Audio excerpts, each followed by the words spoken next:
ಉಮೇಶ್ ಮುದ್ನಾಳ್ ಹೋರಾಟಕ್ಕೆ ಸ್ಪಂದಿಸಿದ ಗೃಹ ಇಲಾಖೆ. ಡಿಸೆಂಬರ್ 4ಕ್ಕೆ ನೂತನ ನಗರ ಪೊಲೀಸ್ ಠಾಣೆ ಉದ್ಘಾಟನೆ. ಸಾಮಾಜಿಕ ಹೋರಾಟಗಾರ ಉಮೇಶ್ ಮುದ್ನಾಳ್ ಅವರ ನಿರಂತರ ಹೋರಾಟಕ್ಕೆ ಮಣಿದ ರಾಜ್ಯ ಗೃಹ ಇಲಾಖೆ ನೂತನ ಪೊಲೀಸ್ ಠಾಣೆ ಉದ್ಘಾಟನೆಗೆ ಸಜ್ಜಾಗಿದೆ. ಇದೇ ಡಿಸೆಂಬರ್ 4ರಂದು ಗೃಹ ಸಚಿವ ಜಿ. ಪರಮೇಶ್ವರ್ ಉದ್ಘಾಟನೆ ಮಾಡಲಿದ್ದಾರೆಂಬ ಮಾಹಿತಿ ಸಿಕ್ಕಿದೆ. ಇದು ಉಮೇಶ್ ಮುದ್ನಾಳ್ ಹೋರಾಟಕ್ಕೆ ಸಿಕ್ಕ ಸ್ಪಂದನೆಗೆ ಹರ್ಷ ವ್ಯಕ್ತಪಡಿಸಿದ್ದಾರೆ.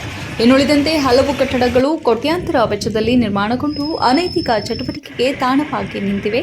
ನಗರಸಭೆ ಕಚೇರಿ, ರಾಜು ಟಿ. ವೀರಣ್ಣ ದೇವಸ್ಥಾನದ ಬಳಿಯ ಯಾತ್ರಿ ನಿವಾಸ ಸೇರಿ ಸರ್ಕಿಟ್ ಹೌಸ್ ಬಳಿಯ ಸರ್ಕಾರಿ ವಸತಿ ನಿಲಯವೂ ಉದ್ಘಾಟನೆಯಾಗಿಲ್ಲ.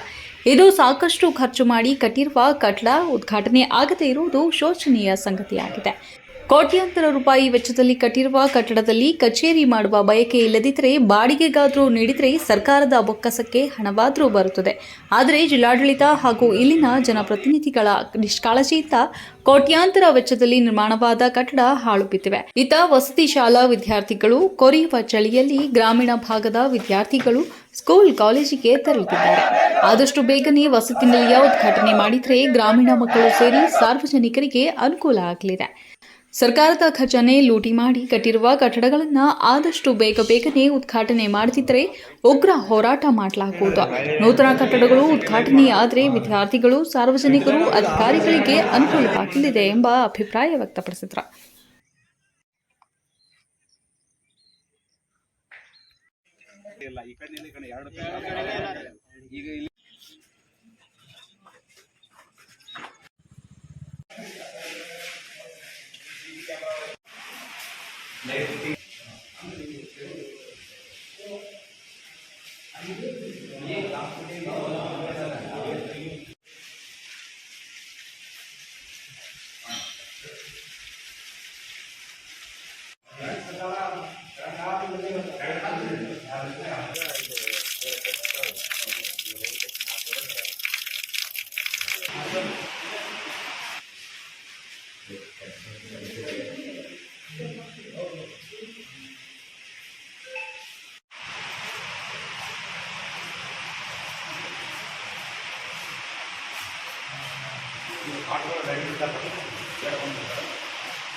ಏನು ಮಾಡೋಕ್ಕಾಗಲ್ಲ.